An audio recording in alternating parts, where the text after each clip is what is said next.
We know the data, that in fact, of our 1.3 million children in our region, over 500,000 live in non-healthy, absolutely poverty conditions. You learn to read so you can read to learn. So poverty becomes the disequalizer. And yet there's hope. There's hope because of these people and you in this room. Well, I think it's very important because clearly when it comes to education, the research is very clear. Poverty is probably the biggest drag on educational outcomes. And so if we can address poverty, then we can mitigate for its impact on student learning outcomes. We've got to look at policies relative to opportunity, policies relative to quality, and policies relative to resources. That is the work today. And in Clayton County, we're ensuring that we dismantle all of the policies that prevent students from being successful. Why should I make a decision that a child cannot perform well in an AP course just because I have the opinion without giving the child the opportunity to try first?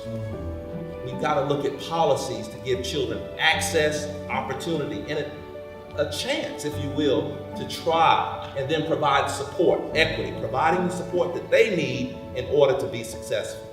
It's a community effort. The school system, the local governments, the state governments, the federal governments, we all have to work together to ensure that our policies are inclusive and that they're good for all children, not just a few, but for all children. And that takes a village effort. Well, I still think poverty is misunderstood in a number of ways, not just the impacts of poverty and the correlations to educational attainment, but rather to the actual needs and what it takes for a community to know how to support not just themselves, but for the community to know how to wrap around kids. And I think that we are working on systems and making progress, but we have a long way to go. And the bottom line is we have to be able to talk about that. I do think policy is important, but I also think practice and system is also important. So we have had policies for a long time. We've had federal policies relative to funneling funds, Title I funds to schools. To be quite honest, I don't think that has moved the dial the way that we would have hoped it would have. This is very important, but a school district needs to have systems that's not just about poverty, but is based upon, in my opinion, performance. And by the way, performance and poverty do go hand in hand, but it creates an opportunity for schools, districts to say, we have a system that supports the academic and social needs of students regardless of the pocket or the line. So for example, communities and schools, we have a system based upon school performance. We've been able to move from 5 schools to 17 over the past number of years because we have a system, 18, excuse me, because we have a system that is about looking at the needs of students that really isn't focused on equality. It's focused on need. Well, Atlanta is bright and it's beautiful, but if you look closely, if you're honest, you'll see that there are other sides to Atlanta too. And Fulton County, for example, which is our school system, the needs change dramatically about every 6 miles. And if we're not honest about that, if we don't look at the pockets and sometimes the very large, significant pockets of poverty, then, we will only perpetuate the status quo, and that's not good enough for kids. I think it's important that people understand the impact of poverty on the educational system. We're dealing with students that come to us every day that are having many challenges. Sometimes it's just difficult for them to even get up in the morning.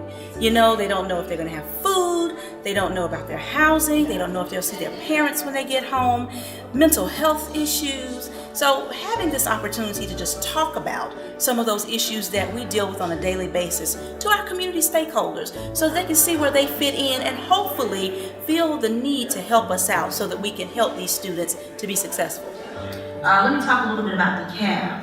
When DeKalb started back in the late 1800s, it was started by some residents that pulled together $4,000 to put together a public school system. Well, we were going through the civil rights era, and after that time, we had about 5.8 African American students in DeKalb. Fast forward to today, we've got about 63% African American. We've got, and I have some stats, I won't bore you with all of the stats, but 16% Hispanic. So what that says to us is we have to look at where we've been to know where we're going. We want to make sure that we are working to eliminate those barriers, but with those barriers, we know that there are some things that are outside of the realm of the school, which is why we have to have the wraparound supports in place. When you talk about homelessness, when you talk about food deserts, when you talk about students being raised by persons other than parents. So we have to be sensitive to that, and we have to put, as my friend here said, the systems in place. We have to understand the policies, but we also have to understand the real impact of all of this work on the students in our districts. We have limited staff in our schools, and our staff, they have a lot of other things that they have to do. So while we have counselors and social workers and psychologists and other persons that work with our students, sometimes our students need that extra hug. They need that extra support that comes from a community partner, a community stakeholder, volunteers, people that come in that can lend maybe another type of support to the students. And really we find out that establishing that rapport helps a lot of our students. I don't think people get it, that poverty is the number one issue that is a barrier to equity in education. We don't get that. So I think if everybody in that room were to leave saying with their aha moment, I get it, then they can start doing something to address the problem. But if you don't know what the problem is, how can you address it? We have done great things. We've come out of the ashes in this city, hence Phoenix. However, if we don't get back to community, how are we really going? We're going to be sitting in the same seat. Somebody else will be sitting here 5-10 years later saying the same thing until we really get serious about coming together collectively as a community. How are we going to really move the needle in student achievement? Parents can't do it alone. Schools can't do it alone. I believe in the triad, home, school, and community. So communities and schools falls right into that three-legged stool that provides the support services that our kids so desperately need. It's important to really get the community focused on the issue of enhancing school attainment and school performance.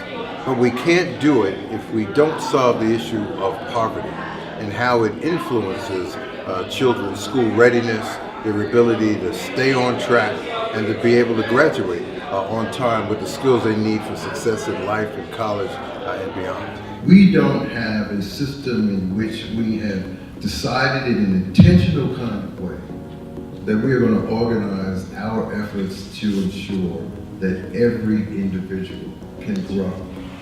And so until we begin to do that, we're always going to be on the back end.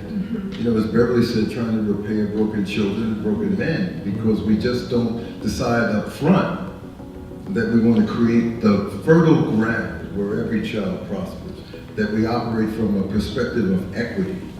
Not just making sure everybody's got the same, but making sure those who need more get more. And being able to sort of stand up in front of a public meeting and argue why equity is important. We're lucky at United Way to sit at the intersection of nonprofits, government, the philanthropic community, businesses, and others, and all to focus on how you can bring the community's entire portfolio of assets to bear in solving social problems.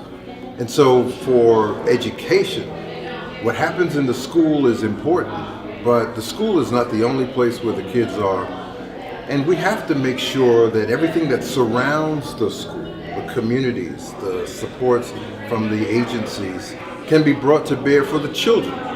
It's about being involved in your community, having the compassion and the empathy and the will to go out and do something. You don't have to have a title to be a leader. You don't need to be a superintendent. You don't need to be a CEO of a nonprofit.